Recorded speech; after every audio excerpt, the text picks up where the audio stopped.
पंजाब दी इस गुरुआं पीरां दी धरती ते तुहाडे सारियां दे बीच आके मैनू मान महसूस हो रहा हो। पंजाबियों किवे हो?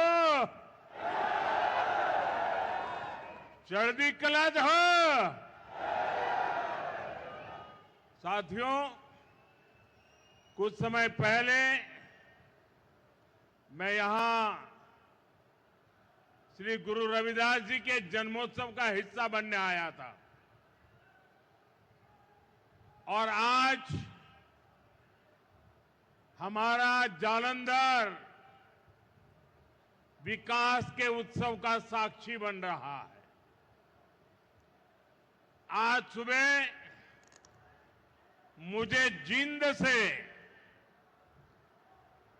देश की पहली हाइड्रोजन ट्रेन शुरू करने का अवसर मिला है। आज जींद से ही मुझे कुरुक्षेत्र में एक भव्य सिख म्यूजियम के शिलान्यास का सौभाग्य मिला है। ये म्यूजियम हमारी गुरु परंपरा को, गुरुओं के ज्ञान को भावी पीढ़ी तक पहुंचाने में बड़ी भूमिका निभाएगा। ये गुरुओं की शिक्षाओं, उनके बलिदान और सेवा की परंपरा को जीवंत रूप में प्रस्तुत करने वाला प्रेरणा केंद्र बनेगा। हरियाणा की भाजपा सरकार ने हमारी सिख विरासत को भावी पीढ़ी तक पहुंचाने के लिए ये पवित्र काम शुरू किया है। साथियों, विकास कार्यों को गति देते हुए अब यहां जालंधर से कई नई रेल सेवाएं शुरू की गई है। आज अमृतसर से काशी के बीच रेल सेवा भी शुरू हुई है। इससे गुरु रविदास जी के भक्तों के लिए पंजाब से काशी जाना और अधिक आसान हो जाएगा। आज दौलतपुर चौक और करतौली के बीच नई लाइन भी शुरू हुई है। करतौली से अंबाला के बीच नई रेल सेवा को भी हरी झंडी दिखाई गई है। साथियों, आज ही लुधियाना बाईपास का शिलान्यास, दिल्ली अमृतसर कटरा एक्सप्रेसवे के एक और सेक्शन का लोकार्पण हुआ है। मैं ऐसे हर प्रोजेक्ट के लिए देशवासियों को और खास तौर पर पंजाब के मेरे भाई बहनों को बहुत बहुत बधाई देता हूं। आज भारत सरकार कनेक्टिविटी के, इंफ्रास्ट्रक्चर के अनेक ऐसे प्रोजेक्ट पर पंजाब में काम कर रही है। पंजाब में भाजपा सरकार नहीं है, लेकिन हमारा पंजाब विकसित हो, इसके लिए केंद्र की भाजपा एनडीए सरकार कोई कसर बाकी नहीं छोड़ रही है। साथियों, आज मैं विशेष रूप से जालंधर के लोगों की भी सराहना करूंगा, जिन्होंने स्वच्छता से स्वागत पहल के माध्यम से इस कार्यक्रम को और सार्थक बना दिया है। श्री गुरु रविदास जी ने समरसता और सामूहिक प्रयासों का जो संदेश दिया था, उसे आप सभी ने अपने व्यवहार में जीवंत किया है। ये अभियान कर्तव्य भावना का भी उत्तम उदाहरण बन रहा है। साथियों, आज के दिन मैं इस मंच से पंजाब के महान सपूत सरदार तेजासी समुंदरी जी को भी अपनी श्रद्धांजलि देता हूं। आज उनका 100वां शहादत दिवस है। उन्होंने अंग्रेजी शासन काल में सिख हितों की रक्षा के लिए अनेक आंदोलन किए। सरदार तेजासी जी ने अपना पूरा जीवन मातृभूमि की सेवा में समर्पित कर दिया। आज से शुरू हो रहे उनके शहादत वर्ष से जुड़े कार्यक्रमों से हम सभी को प्रेरणा मिलेगी। साथियों, केंद्र की भाजपा सरकार की भी प्राथमिकता है भारत के हर नागरिक की सेवा, भारत के हर नागरिक का जीवन आसान बनाना और उसे आगे बढ़ने के लिए नए नए अवसर उपलब्ध कराना।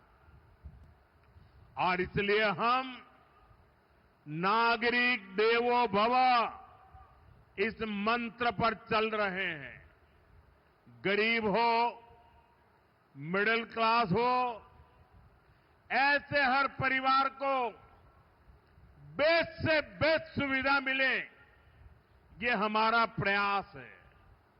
और नागरिक देवो भव का ये भाव हमारे काम में दिखता है। साथियों, जो भारतीय रेल है, एक गरीब परिवारों की, मिडिल क्लास परिवारों की सवारी है। लेकिन 2014 से पहले तक रेलवे की क्या स्थिति थी, ये आप अच्छे से जानते हैं। कांग्रेस सरकार नई ट्रेनों की झूठी घोषणा करके आराम से बैठ जाती थी। हमारे जो रेलवे स्टेशन है, इनको तो कांग्रेस ने अपने हाल पर छोड़ दिया था। यहां तक कि अंग्रेजों के जमाने में जो स्टेशन बने थे, उनकी सूद लेने वाला भी कोई नहीं था। साथियों, भारतीय रेल का नेटवर्क इतना विशाल है कि रोज उसमें जितने यात्री सफर करते हैं, उतनी तो कई देशों की आबादी भी नहीं है। रेलवे के विकास के जो काम आज हो रहे हैं, ये 30-40 वर्ष पहले हो जाने चाहिए थे। लेकिन पहले की सरकारों की प्राथमिकता में ये काम था ही नहीं। गरीब और मिडिल क्लास को भी सुविधा चाहिए, इनको भी साफ सफाई चाहिए, इनके समय की भी एक वैल्यू है। ये पहले की सरकारें चर्चा तक नहीं करती थी। साथियों, ऐसी सोच से विकसित भारत नहीं बन सकता था। इसलिए बीते वर्षों में भाजपा सरकार ने स्थितियों को बदलना शुरू किया। आज पूरे देश में रेलवे स्टेशनों का कायाकल्प किया जा रहा है। अमृत भारत स्टेशन स्कीम के तहत 1300 से ज्यादा रेलवे स्टेशन को आधुनिक बनाया जा रहा है और इनमें से कई स्टेशन पर काम पूरा हो चुका है। आज ऐसे ही 75 स्टेशन का लोकार्पण किया गया है। साथियों, जब आप यहां जालंधर कैंट स्टेशन में जाएंगे तब आपको एहसास होगा कि वाकई हमारा देश विकसित राष्ट्र बनने की ओर बढ़ रहा है। ये केवल स्टेशन नहीं है, ये एक प्रकार से सिटी सेंटर है। जालंधर कैंट स्टेशन आधुनिक भी हुआ है और इसकी कैपेसिटी भी बहुत बढ़ गई है। ऐसे ही आनंदपुर साहिब, मुक्तसर और साहिबजादा अजीत सिंह नगर स्टेशन का भी कायाकल्प हो गया है। साथियों, हमारे नए रेलवे स्टेशन व्यापार कारोबार का भी माध्यम बन रहे हैं। यहां जो लोकल कारीगर है, विश्वकर्मा साथी है, महिलाओं के सेल्फ हेल्प ग्रुप्स हैं, उनके उत्पाद स्टेशन पर बिक सके, ऐसी व्यवस्था बनाई गई है। और ये अमृत भारत स्टेशन हमारी विरासत, हमारी धरोहर के दर्शन भी कराते हैं। अब जैसे जालंधर है, यहां की पहचान स्पोर्ट्स से है, खेलकूद से है, तो जालंधर कैंट स्टेशन में पंजाब की खेल परंपरा और लोक संस्कृति के दर्शन होते हैं। आप आनंदपुर साहिब स्टेशन जाएंगे तो वहां तख्त श्री केशगढ़ साहब की झलक दिखाई देती है। कालका स्टेशन पर श्री काली मंदिर के दर्शन होंगे। यानी हमारे स्टेशन अब हमारी संस्कृति, सभ्यता के प्रतीक भी हो गए हैं। साथियों, हम अपने पूर्वजों से प्रेरणा लेते हुए, उनका मान बढ़ाते हुए ही एक सशक्त राष्ट्र बन सकते हैं। इसी पवित्र भाव से ही आदमपुर एयरपोर्ट का नाम श्री गुरु रविदास जी महाराज जी एयरपोर्ट किया गया है और चंडीगढ़ इंटरनेशनल एयरपोर्ट पर अब शहीद भगत सिंह इंटरनेशनल एयरपोर्ट के नाम से जाना जाता है। और ये काम भाजपा सरकार ने किया है और हमें इस पर गर्व है। साथियों, ये धरती शेरे पंजाब महाराजा रणजीत सिंह की धरती है। महाराजा रणजीत सिंह के शासन में खुशहाली भी थी, सुरक्षा की गारंटी भी थी और समाज में सद्भाव भी था। लेकिन पंजाब में आज क्या हो रहा है, ये किसी से छिपा नहीं है। यहां विज्ञापनों के दम पर विश्वासघात की तस्वीर छिपाई जा रही है। आज पंजाब में कानून व्यवस्था बेहाल है। कब कहां गैंगवॉर हो जाए, किस दिशा से गोलियां चलने लगे, कोई कह नहीं सकता। यहां व्यापार कारोबार करना मुश्किल हो गया है। सरेआम लोगों से फिरौती मांगी जा रही है। पुलिस थाने तक सुरक्षित नहीं है। आए दिन थानों पर अटैक होते हैं और सबसे दुखद तो ये है कि पंजाब का भविष्य भी बर्बाद किया जा रहा है। नशे के सौदागर खुलेआम घूम रहे हैं। पंजाब के युवाओं को नशे के दलदल में धकेला जा रहा है। साथियों, आज यहां जो लोग पंजाब की सत्ता में बैठे हैं, ये लोग बहुत घमंड से देश की राजनीति बदलने का दावा करते थे, लेकिन आज इनकी सच्चाई देश देख रहा है। 2-3 दिन पहले ही दिल्ली में इनके एक नेता को अदालत ने दोषी करार दिया है। उस पर दोष दंगे कराने का है, दोष एक पुलिस के आईबी अधिकारी की हत्या का है। और इन लोगों की बेशर्मी देखिए, अदालत ने सबूतों के आधार पर फैसला दिया, लेकिन ये लोग कोर्ट के फैसले पर सवाल उठा रहे हैं। ये लोग अदालत के फैसले भी मत मजहब उसमें भी ढूंढ रहे हैं, क्योंकि इनके वोट बैंक का सवाल है। साथियों, कुछ दिन पहले ही गुजरात में इनके एक एमएलए को कोर्ट ने 7 साल की सजा सुनाई है। ये सजा सरकारी अधिकारियों पर हमले और वसूली के मामले में सुनाई गई है।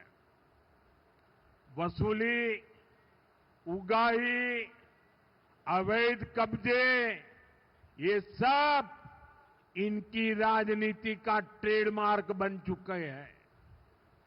ऐसे ही अनेक मामलों में कई सारे लोग तो अभी जमानत पर बाहर चल रहे हैं। यहां पंजाब में ही देखिए, जिसको स्वास्थ्य मंत्री बनाया उसको घूसखोरी के चलते बर्खास्त करना पड़ा। एक मंत्री पर मनी लॉन्ड्रिंग जैसे गंभीर आरोप है। इनके एमएलए घूस लेते हुए रंगे हाथ पकड़े जा रहे हैं। ऐसे गिनते जाएंगे तो इनकी सरकार और इनकी पार्टी में कम ही लोग मिलेंगे जिन पर कोई दाग न हो। साथियों, जनता की सेवा का काम साफ नियत से होता है, ईमानदारी की भावना से होता है। लेकिन आज जो पार्टी पंजाब में सरकार में है, उसकी ना नियत साफ है और ना ही वो ईमानदार है। उसकी पहचान ही कट्टर बेईमान पार्टी की है। साथियों, केंद्र सरकार अपनी तरफ से हर संभव प्रयास कर रही है कि पंजाब की जनता को केंद्र की हर स्कीम का लाभ मिले। लेकिन कट्टर बेईमान पार्टी की सरकार में यहां लूट का खुला खेल चल रहा है। बीते 12 वर्षों में केंद्र से पंजाब को लाखों करोड़ रुपए भेजे गए। इस पैसे से गांव के रास्ते बनते, नहरें बनती, मंडियां बनती, लेकिन पंजाब सरकार ने उस पैसे को सही जगह खर्च नहीं किया। और बड़ी बात यह है कि ये लूट कर्ज के पैसे पर भी चल रही है। पंजाब के नाम पर कर्ज लिया जा रहा है। पंजाब का बजट कर्ज का ब्याज चुकाने में लग रहा है और यहां राज्य सरकार चला रहे लोग उस पैसे पर मौज कर रहे हैं। साथियों, आज हालत यह है कि पंजाब में विकास का हर काम ठप है। सिर्फ भारत सरकार की योजनाओं पर अपने नाम का स्टिकर लगाकर बेचा जा रहा है। आयुष्मान आरोग्य मंदिर जो पूरे देश में चल रहे हैं, उन पर यहां अपना स्टिकर चिपका दिया। पूरे देश में 5 लाख रुपए तक का मुफ्त इलाज देने वाली आयुष्मान भारत योजना चल रही है। यहां उसके साथ भी खेल खेले जा रहे हैं। साथियों, पंजाब का सामर्थ्य अद्भुत है। यहां के किसानों में, यहां के नौजवानों में बहुत क्षमताएं हैं। पंजाब तेजी से विकसित हो सकता है। इसके लिए यहां भाजपा की डबल इंजन सरकार जरूरी है। आप सभी के सामने बीजेपी की राज्य सरकारों का उदाहरण है। जब से दिल्ली में डबल इंजन सरकार बनी है, तब से दिल्ली के विकास को नई गति मिली है। आपके पड़ोस में हरियाणा है, वहां बीजेपी की डबल इंजन सरकार किसानों को 24 फसलों पर एमएसपी देती है। पंजाब में किसानों को सिर्फ धोखा दिया जा रहा है। केंद्र और हरियाणा सरकार कर्मचारियों को 60% डीए दे रही है। यहां 60% तो छोड़िए, जो मिल रहा है उसकी भी कोई पक्की गारंटी नहीं है। कर्मचारियों को अपना हक पाने के लिए भी धरना देना पड़ता है। और बहनों बेटियों की पीठ पर तो इन्होंने छुरा भोंका है। बड़ी बड़ी बातें करके वोट तो ले लिया, लेकिन पूरे 50 महीने चुप रहे। वायदे की याद तक नहीं आई। अब तक बहनों के खाते में 50,000 रुपया आ जाने चाहिए था, लेकिन बहनों को सिर्फ झूठ मिला। और साथियों, पंजाब में जो कांग्रेस पार्टी है, उसका भी अपना ही रोना धोना चल रहा है। पंजाब में कांग्रेस में कुर्सी का किस्सा ही खत्म नहीं हो रहा। ये इसलिए नहीं लड़ रहे कि पंजाब का हित कैसे होगा। इनकी लड़ाई इसलिए है कि इनकी जो कुर्सी है वो किसके पास रहेगी। और साथियों, अकाली दल का भी यही हाल है। वो भी अपने ही स्वार्थों में उलझे हुए हैं। उनको भी पंजाब के लोगों की कोई परवाह नहीं है। साथियों, पंजाब में असली बदलाव भाजपा ही ला सकती है। पंजाब को विकसित बनाने का काम भाजपा ही करेगी। पंजाब को आत्मनिर्भर बनाने का काम भाजपा ही करेगी। पंजाब में नया निवेश आए, पंजाब में रोजगार के नए अवसर बने, पंजाब में बने प्रोडक्ट दुनिया के कोने कोने में पहुंचे, ये काम राज्य में बीजेपी की सरकार ही करेगी। साथियों, आज जालंधर आया हूं तो पंजाब के युवाओं से और जो खेलकूद की दुनिया में है, स्पोर्ट्स फील्ड में है, उनसे विशेष तौर पर अपनी बात कहूंगा। मुझे पंजाब के युवाओं के सामर्थ्य पर बहुत भरोसा है। हमने देखा है कि खेल के मैदान में पंजाब के युवा कैसे भारत की आन बान शान को ऊंचा रखते हैं। आज स्पोर्ट्स के गुड्स के लिए मशहूर इस शहर से मैं पूरे पंजाब के युवा साथियों से कहना चाहता हूं, ये आपके लिए अवसरों का समय है। खेलो इंडिया अभियान आपके लिए चलाया गया है। खेलो इंडिया स्पोर्ट्स पॉलिसी आपके लिए लाई गई है। आज भारत में नई स्पोर्ट्स इकोनॉमी विकसित की जा रही है। इस नई इकोनॉमी के केंद्र में जालंधर का स्पोर्ट्स मैन्युफैक्चरिंग इकोसिस्टम है। इस नई इकोनॉमी के केंद्र में कोच है, स्पोर्ट्स मेडिसिन है, स्पोर्ट्स साइंस है, स्पोर्ट्स यूनिवर्सिटीज है, सेंटर ऑफ एक्सीलेंसी है, स्पोर्ट्स स्टार्टअप्स है। साथियों, अभी मैं ऑस्ट्रेलिया और न्यूजीलैंड गया था।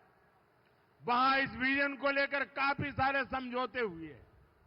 मैं सभी युवाओं से कहूंगा, आप स्पोर्ट्स से जुड़िए, स्पोर्ट्स की दुनिया में अपना परचम लहराइए। हमारी सरकार हर तरह से आपके साथ है। साथियों, हमें पंजाब की आन बान शान को नई ऊंचाई पर ले जाना है।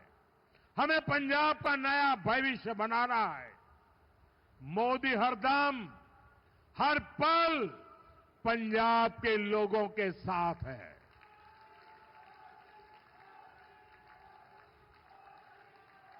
साथियों, फिर एक बार सभी मेरे पंजाब के भाई बहनों को इन विकास कार्यों की बहुत बहुत शुभकामनाएं। मेरे साथ पूरी ताकत से बोलिए, भारत माता की, भारत माता की, भारत माता की, भारत माता की। वंदे वंदे वंदे वंदे वंदे वंदे। बहुत बहुत धन्यवाद।